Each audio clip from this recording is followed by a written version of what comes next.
Welcome to the Weekly Leadership Experience, a place for leaders to get inspired, be challenged, and grow. I am your host, Rashad Oberlander.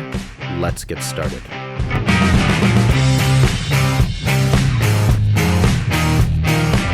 Today's episode of the Weekly Leadership Experience is brought to you by my 7-day Leadership Growth Challenge.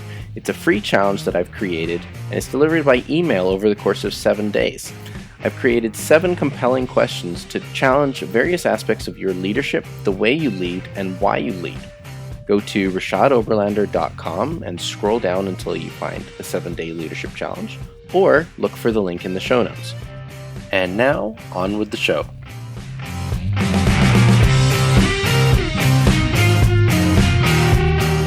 Well, hello and welcome to this week's episode of the Weekly Leadership Experience. I'm here today with Kurian Tharakan, the founder of the sales and marketing strategy firm Strategy Peak Sales and Marketing Advisors. And Kurian is a 27-year veteran of the sales and marketing industry. He's consulted for companies in numerous sectors, including manufacturing, distribution, high technology, software, nonprofit, and the life sciences. Before Strategy Peak, Kurian was a vice president of sales and marketing for an Alberta-based software firm, where his team achieved notable wins with several members of the U.S. Fortune 500. Kurian is also the author of the Amazon bestseller, The 7 Essential Stories Charismatic Leaders Tell. Really excited to have you on the show. Welcome, Kurian. Thank you very much for having me, Rashad. I'm excited to talk about this. Is a really interesting subject material. And tell me, your book is a really great read. Could you tell the listeners a little bit about it and what inspired you to write a book about stories?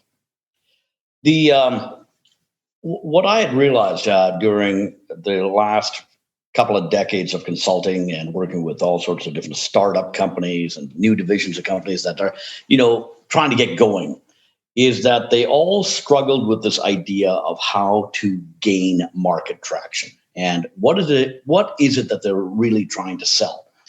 And it struck me that regardless of a product's value propositions and key messages and all that kind of stuff, specific value propositions, and that's what people, if they get any kind of degree of sophistication, they focus on that. What struck me was that the very first thing you sell is the story. And the story is, at its center, has your customer as its hero. And if you can't sell that story to your customer, they won't buy anything else of what you have, right? It doesn't make sense. So your products and services are simply tools to help the hero of your story, the customer, achieve their goals, their mission, their objectives. And so if they don't buy the story, they won't buy products and services from you because it is not relevant. It is not useful to them to get to where they're going. And so the book itself, the other part of it is that, who's your customer? And there's many customers. So there's the customer that buys your products and services, but your own people are customers as well. They have to buy into your story. And that story is all about where the company's going, where it came from, where its mission started, all these different types of things. And unless they buy into the company's story and their place within that overall story narrative, they will not give you their best. And so you combine all of these things together, and I couldn't find a resource where all of these different types of elements came together in one place for a leader to use in a toolbox. There are plenty of books out there on storytelling, but there weren't that many books. In fact, I couldn't find any that were all about what stories to tell. So, and we have to combine it with one other thing as well. For the last 20 years, I've been focused on this one mantra that I give to all of my clients, and that is culture is the operating system. Culture is the operating system. Now, that's a little bit of a twist from Terence McKenna, and he used to say culture is your operating system. I mean, it's a little twist on that, right? So organizations, they have an always on, always operating software that guides behavior, even when no one's there to reward or punish that behavior. So what is it that your people are doing, even when no one is looking? And that is at its core base, its culture, right? So what and culture ultimately is about, I got this from a cultural anthropology course I took in university years ago. And it is the knowledge used to survive and thrive in an environment. That's what culture is. And so the whole point is, most leaders, if they're really smart, they will focus on culture. But then how you make that culture come alive is with the stories you tell. And so the book is a combination of these two things, the 7 pillars of culture, identifying them and really understanding how they operate in your business and how you can amplify them, strengthen them, purpose them to where you want to go. And then the 7 stories that you will infuse into that culture to really give it that ignition to take your business to where you want it to go. And you began writing the book a couple of years back, and it just 2017, and it took a little while to come together. It took well, I will tell you that the book I started to write isn't the book that I ended up writing, and there's a lot of starts and stops along the way. Sometimes it was like going up a sheer mountain cliff, just without any rope or anything like that. And other times, that last chapter, because it all came together in that last chapter. I wrote that last chapter in about 2 days, because everything had solidified at that point, and I was finally saying everything I wanted to say. And so it took a long while to come together. And at the end, I think it's finally a tool set that anybody can quickly read and employ tomorrow to get some results. I have to say, I find that it's a very well laid out and compelling read, identifying this, as you said, the 7 pillars of culture, and then the stories that you're going to tell to give those pillars life. Could you briefly illustrate those pillars for us? Sure. Well, okay, so very, very quickly, right? We don't have enough time to go to them in depth, but the 7 primary pillars of culture. Again, culture is the operating system.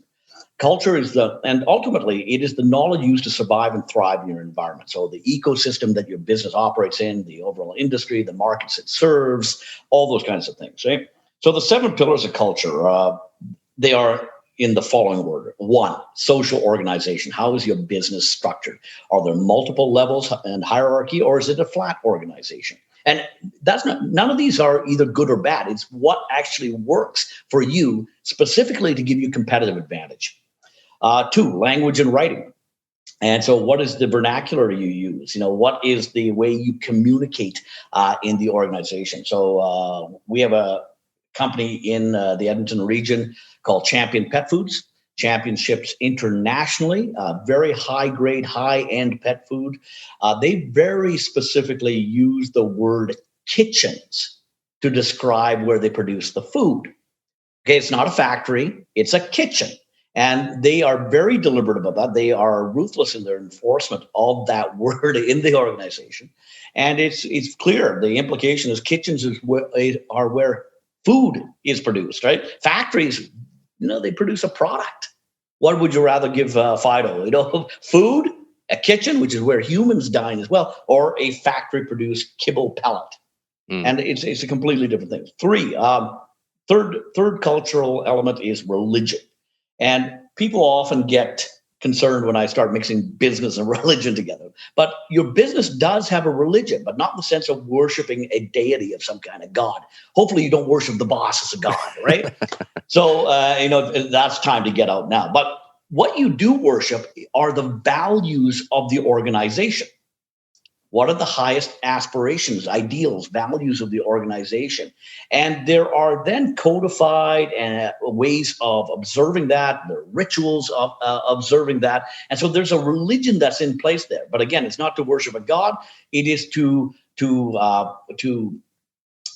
go towards and solidify, build foundations around the values that make your business very, very different. Next one is forms of government. Forms of government. The idea of whether you are, an autocracy? Are you a Democracy. There you go. I'm having trouble this morning. Democracy, right? Or you something in it between. Could be a democracy. A democracy as well. There are a few instances of that these days, aren't there? A democracy. That's a good one. And so how are decisions made? And your people need to know how decisions are made in your organization, right? Pillar five, economic systems. How do you create value? How do you create value? And then what is your role in the overall ecosystem of creating that chain of value to get the product from, a raw resource to a final finished product? And so your people should be able to voice this. When they are able to voice these things, these elements of culture, then they have a much better understanding of how the business operates and how it can survive and thrive. Pillar 6 is the arts. And the arts in this context is about taking your business's product, your business services, and lifting it to the level of an art. So if you recall, well back before the advent of the iPhone, you got to your choice of the various brick designs from Nokia and BlackBerry. And, they were cool at the time. But Steve Jobs took the aesthetic appeal not only of the design of the product itself, but also the design of the software, how it works, and took it to the level of an art. And I don't see this as often, but the blocks long lineups around the Apple stores of the day, that was celebrating the cult of Apple and its ability to produce this level of art, this level of aesthetic design, of operational design.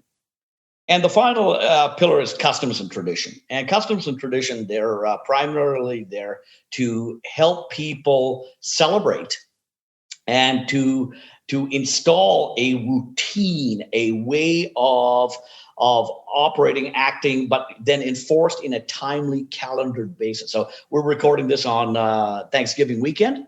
And, I can't ever have imagine a time when there won't be a Thanksgiving weekend. Right. And I've always celebrated Thanksgiving. So this is just part of what we do at this time of the year every year. But you would have the same kind of things. It could be very informal. It could be the Monday morning coffee clutch, that you have with the people. You go trot out to Starbucks. You have the Thursday morning sales meetings. They're established rituals. And those are the 7 primary pillars of culture. And the fascinating part about this is that they're always on. Mm-hmm. They're always on. They're guiding behavior when there aren't even people around to enforce, to reward or punish that behavior. Yeah. So it's always on. The sad part is this. The vast majority of leaders have not taken the time to deliberately engineer that culture for a purpose. And so the book's first half is all about giving you the tool set to identify these 7 pillars, and then ask yourself, are these achieving the purpose of where my mission and objectives are going? Absolutely. And I think that's an incredibly important point, Kurian, that I think whether we like it or not, those 7 pillars are active, even if they haven't been, deliberately thought about and kind of verbalized. They're always on, whether you want them to be or not. It's like water to a fish.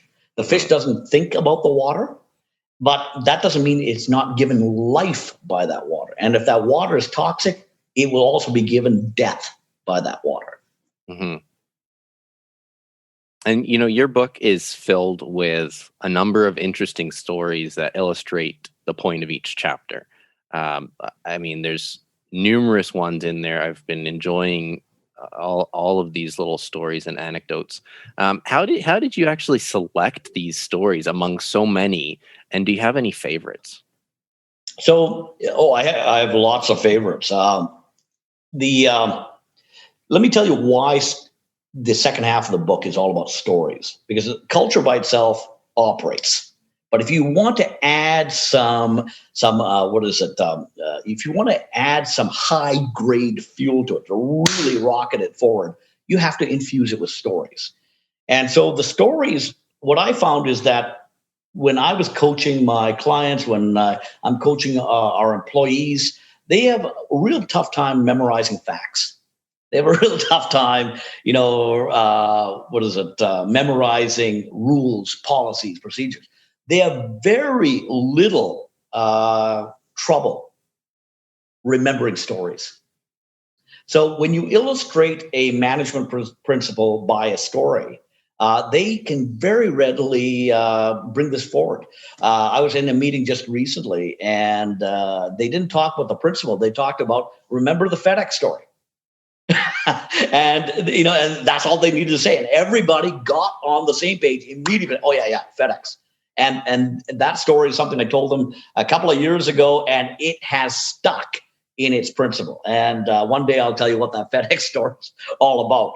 But that's why stories are such an important part of infusing that culture with that direction, that high grade fuel to keep it moving forward. So the stories I selected, I've always been fascinated by these, with inane trivia, for example. I have a great mind for inane trivia. It only makes sense to me sometimes. But, there's so many stories out there. And there's a quote in the book right at the beginning by Muriel Rukeyser: the universe is not made of atoms. It is made of stories. And stories, ultimately, in order to be truly memorable, they have to be meaningful. And so what I tried to do is go back through the last 30 years of my business experience, and what stories really stuck out for me over that time. And regardless of what the story is, and there's a lot of historical stories in there. There's everything from ancient Athens to modern times, Winston Churchill, the gulags of Stalin. There's all sorts of different things, and embedded in every one of those things, there is a leadership moral. There's a leadership principle. And so when the stories are primarily there to illustrate this idea that you can find meaning in every possible story. You can find meaning in it. When you find meaning, people can find purpose. Yeah.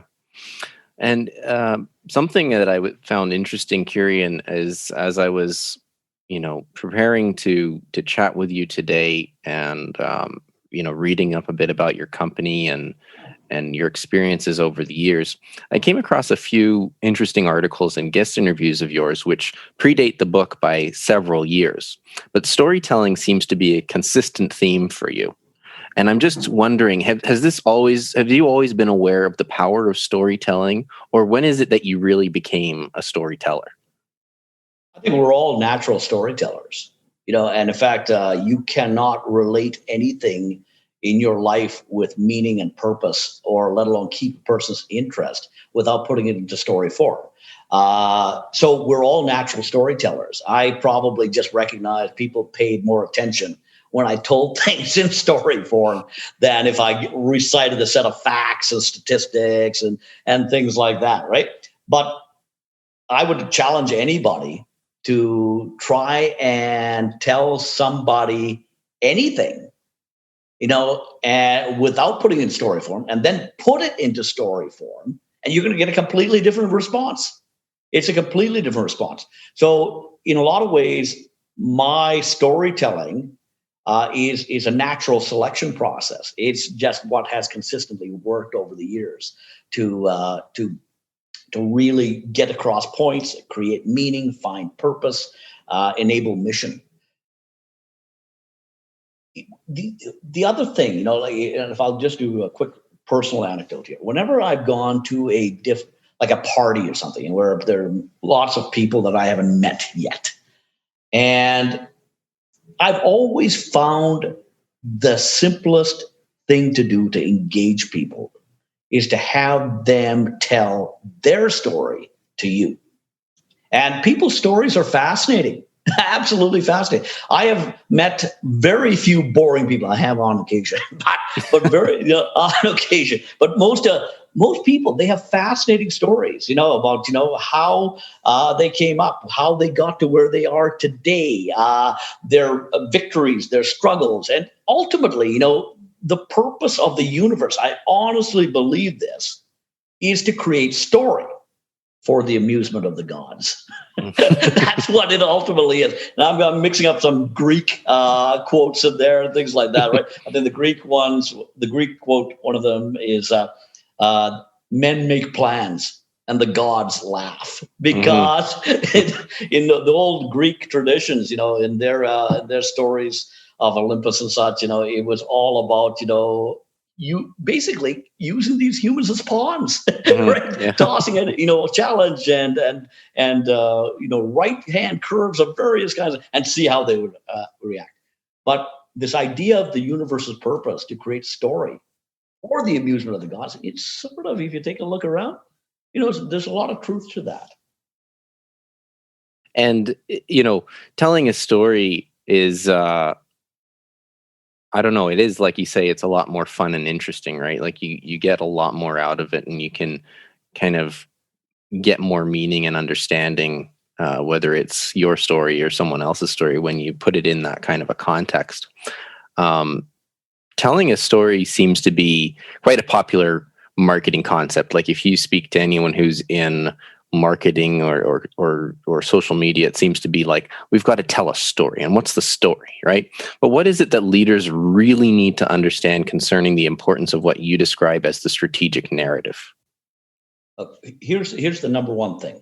I just want to make sure I heard that question correctly, right? No one cares about your story. They care about their story. And so the strategic narrative, the most profound part of that strategic narrative, is to put your customer, whether that's somebody who buys something from you or somebody who chooses to become your employee and work with you, whoever that customer is, they are the hero of that story. And until you can create a strategic narrative that is functionally relevant and emotionally significant to that customer, it doesn't matter what else you sell or say or do, because you have ceased to be of relevance to that customer. So make your customer the hero of the story. That's powerful. And two, earlier you mentioned about the customer is not always the person buying the product or service, but also the employees of the organization. Customers are all over the place. Customers, anybody that willingly gives you their time, their mind, their heart, their money, and not necessarily all of those at the same time. Not necessarily all of those at the same time or in that order or all together, but they have willingly given something of themselves to you. That becomes a customer. In a lot of ways, your kids are your customers. In a lot of ways, your kids are your customers, right? It's a very deep relationship. It's a family relationship. But this idea of, that you can just order people around doesn't work very well. Until those people that willingly give of themselves to you, give things of value to you, that makes them the customer. Until they see functional relevance and emotional significance in participating in the strategic narrative that you have laid out, nothing else will matter after that. They have to be able to see that for themselves. So the very first and only thing you sell is your story. That's it. If people don't see a value in that story, they won't buy anything else of what you're trying to sell them, including go to bed, Johnny. It's 8:00. See, the kids got to buy into that. I have two young children, so I get the relevance of that. Absolutely. Kurian, one of your quotes, which I like the most, is when someone loses their way, it is almost always because they have lost their story. When they regain their story, they will regain their way. So tell me, how do you regain or even discover your story? I think that's the primary problem overall. Most people live a life of reaction when they really should be living a life of proactive response. So proactive as in you have this idea of what you want to create out of your life, what you want out of it overall, what your legacy is going to be, what you want people to describe you as in your eulogy. One of the things that these life coaches will do, for example, is have you write your eulogy. Well, write your eulogy. What do you want people to say, at that day when people are reciting your eulogy? And then that is an end state. And then you work backwards from that end state to today. And now you have a path. You have, point A, right today, end state, your eulogy. What do you have to do on a daily basis, monthly basis, quarterly basis to get to that point? And I don't want to make this sound all business-like, because it is also a series of steps in relationships, in spirituality, in things that are going to give your life meaning. Family, all these different types of things. But between here and your eulogy, what do you have to do to make your life meaningful so that you can be worthy of that eulogy in that end state? Now, here's the problem. Most people have not thought about what that eulogy is. Most people live a life which is not proactive response. So proactive / response, but it's very reactive to whatever life tosses at them on a day-to-day basis, right? It's constant reactive. And this idea of stepping outside of there's a lot of social programming. So stepping outside of what society has said is right, wrong, indifferent, how you should act, how you should not act, what is moral, what is ethical, all these different types of things. Very few people have stopped to question this. So when people then take this time to really reflect on what they want that eulogy to be, you can then discover what your story is going to be scripted as. So what does the script? So people, don't really realize the power of this basic thing. You are actor, playwright, director, and stage. It's your own play. It's your own movie. And so you have the ability to actually script the next 2 decades, 3 decades of your life. And if it's only in the way of, not necessarily even a day-to-day script, but it can be, this is where I want to end up. And what you're going to find is that when you have that kind of clarity, that a lot of things come to pass. The synchronicities, the random happenings that just happen to work out, and you are going in a direction then that allows that eulogy to become an actual reality. I think that's incredibly powerful, and so many more people need to actually take advantage of that. It's not the same thing, but I'm thinking of the Harvard study that looked at goals and how people who actually think about goals and mentally set goals become more successful than people with no goals. And same again, as they write them down, they become even yet more successful. And it's just that power of stopping to think about it. And not being afraid to challenge the programming that you have been given. Mm-hmm. And most people don't take the time to reflect on the programming they've been given. This ideas of right, wrong, moral, immoral, all those kind of things, right? H.L. Mencken, I'm going to butcher the quote a little. He was a newspaper publisher in the 1920s. He says that all progress, even in morals, have been put forward by people who have taken the time to question the morals, question the current state of affairs. And it's only by questioning this and saying, why are we doing it this way? And if it is the right way to do it, keep doing it. But this idea of stopping and pausing and actually doing the question, most people don't do that. Mm-hmm. Very true. I'm curious about one of the core values of your company and its place in your story. Could you tell us a bit about Be, Do, Become? Rashad, you've done your homework, haven't you? That's good. That's good. Very good. The Be, Do, Become. I wish I'd discovered this concept 30 years ago, because I think it would have been a completely different story today.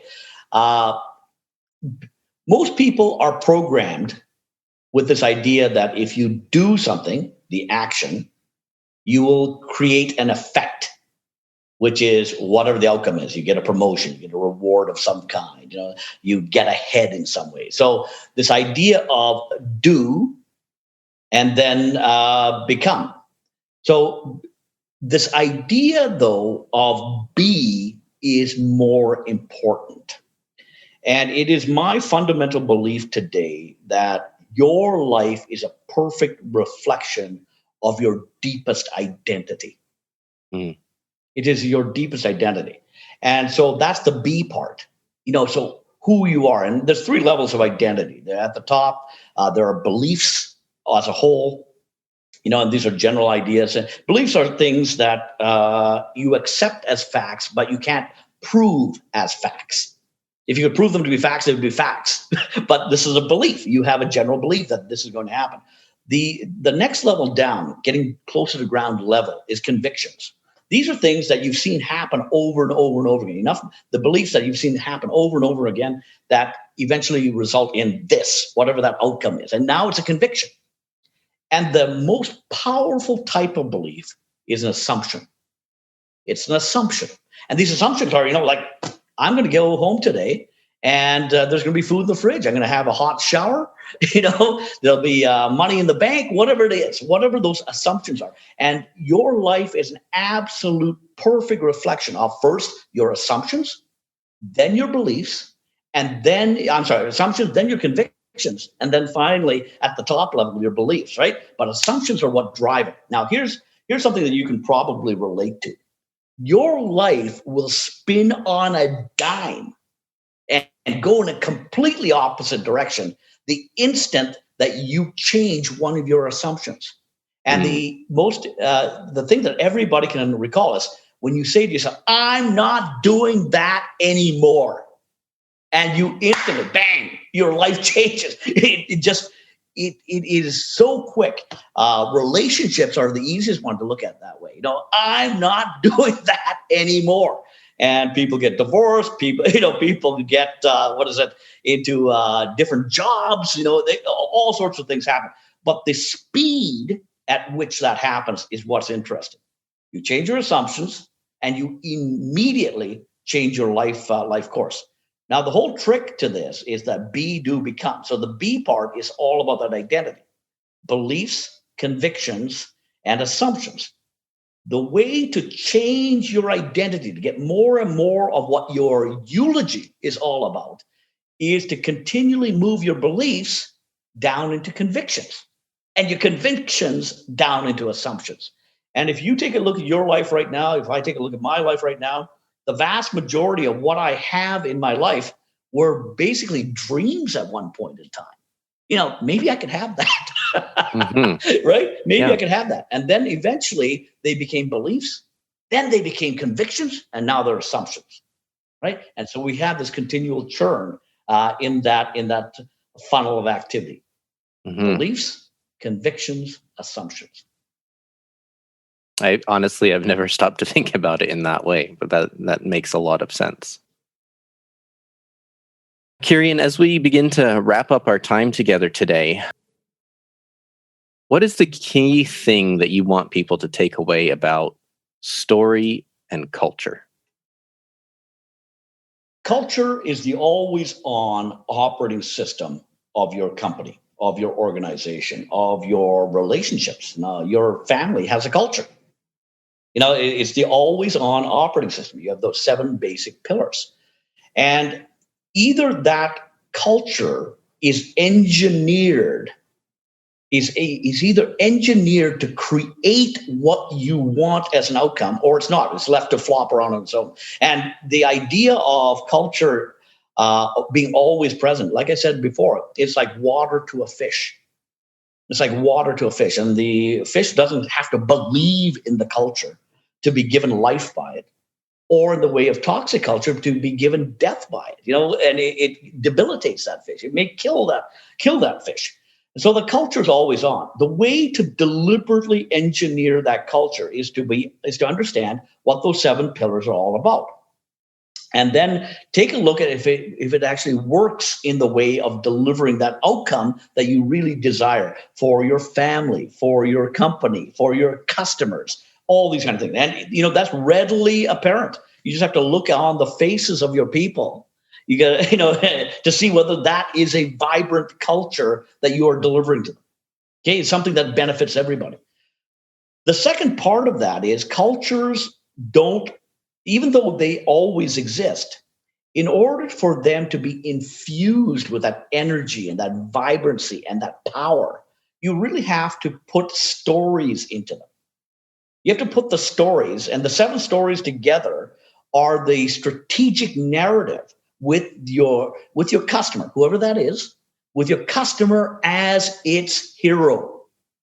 As its hero. And once you create that strategic narrative and infuse that culture with it, then everything comes alive. So culture by itself is the engine. Stories are the super rocket fuel. Put it together, and then you get ignition.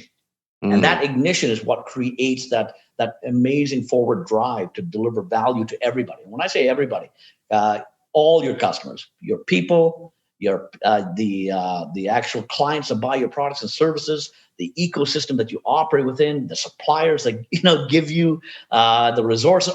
Everybody is together in this kind of thing, and we can all think of people that fit cultures and don't fit cultures, and we can also think of all sorts of cultures that don't fit their people. So what I'm really trying to say here is deliberately engineer your culture for the results that you want. Mm-hmm. So what is one thing you know about life or leadership that you wish everyone knew? That it is so easy to do the right thing the first time.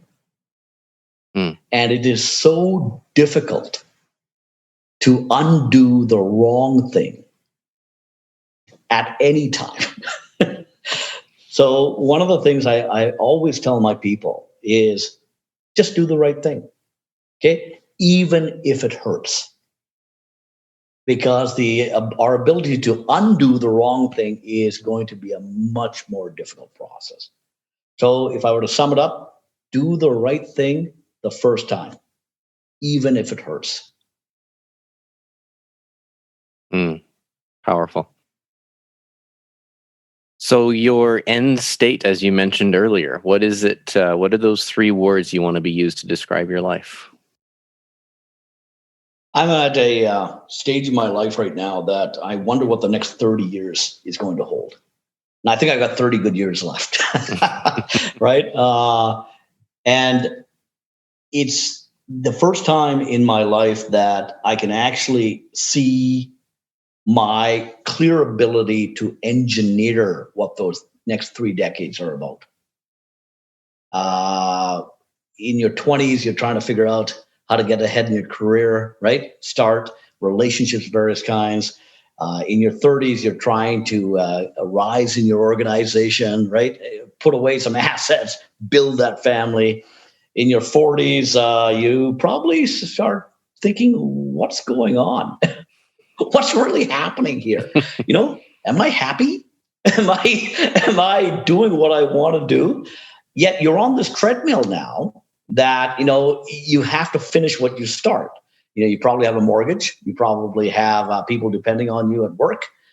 Your family is growing, so you're sort of locked into this way of living, this lifestyle that may not be entirely what you wanted all along, but if you have character, you're going to finish it through, because there's a lot. It's not just about you. It's about a lot of other people as well. So when you get to this stage in my life where I am right now, and I'm in my mid-50s right now, you take a look at the next 30 years and you say, well, what do I want that to be? What do I really want that to be? And I'll bet you that really started with writing this book to begin with. The first time I did something with no regard to whether it's going to make me any money or any kind of great rewards, any kind. I did this for me. I always said I wanted to write a book But this idea of what book to write and how to write and all this kind of stuff. And I will tell you, when I first started writing the book, it was a pure ego-driven objective. And I fell flat in my face within 6 months. Mm. And then I picked myself back up and I rediscovered my own story. When someone loses their way, right? Someone loses their way, it's almost always because they've lost their story. And then I realized this book isn't about me. This is something that that if I'm going to write it, it's got to be something that somebody else who picks up this book says, wow, I can use that. This is something I can implement. This is something that I can get some traction with. So if I were to take a look at, what I want the next 30 years to be, it would probably be summed up in the following 3 words. One, it's got to be impactful. Okay, so whatever I'm doing, I want it to be about leaving an impact that is for the good with all sorts of other people and other institutions, and being able to say that I had a part in that. The second part is it's got to be meaningful.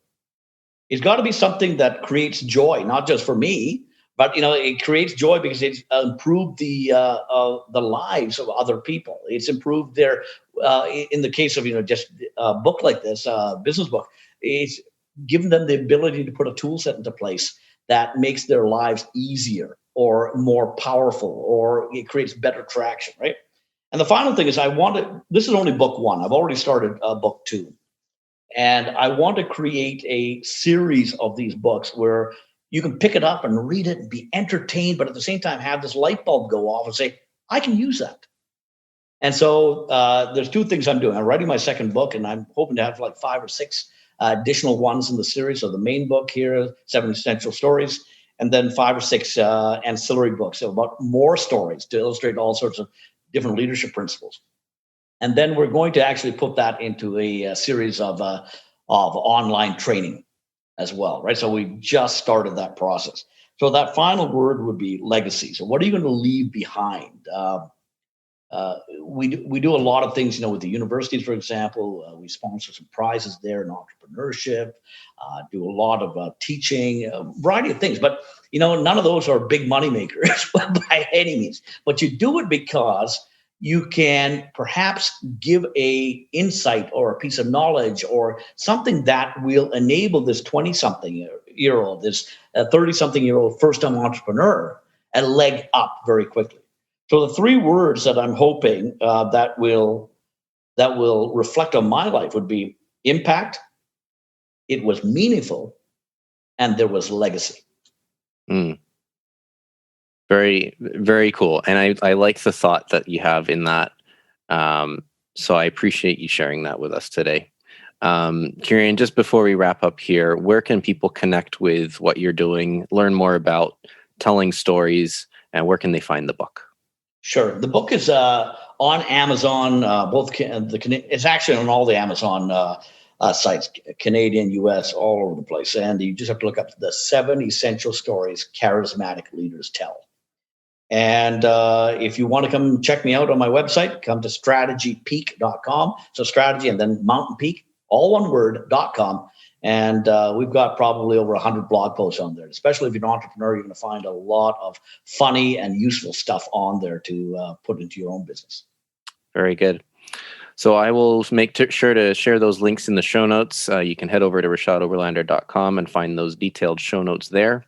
Kurian, I want to thank you so much for coming on today, for sharing the power of storytelling with us and sharing some of your story. I got a lot out of this. I know the listeners are going to get incredible value by listening to this episode. And once again, thank you so much. Thank you very much, Rashad. Appreciate you having me on. If you've enjoyed what you've heard today, would you head over to Apple Podcasts or wherever you listen to podcasts and subscribe, leave me a rating, leave me a review, and share this with a friend. It spreads the word and helps the podcast grow. You can also find me on social media at RE Overlander. Until next time, stay awesome.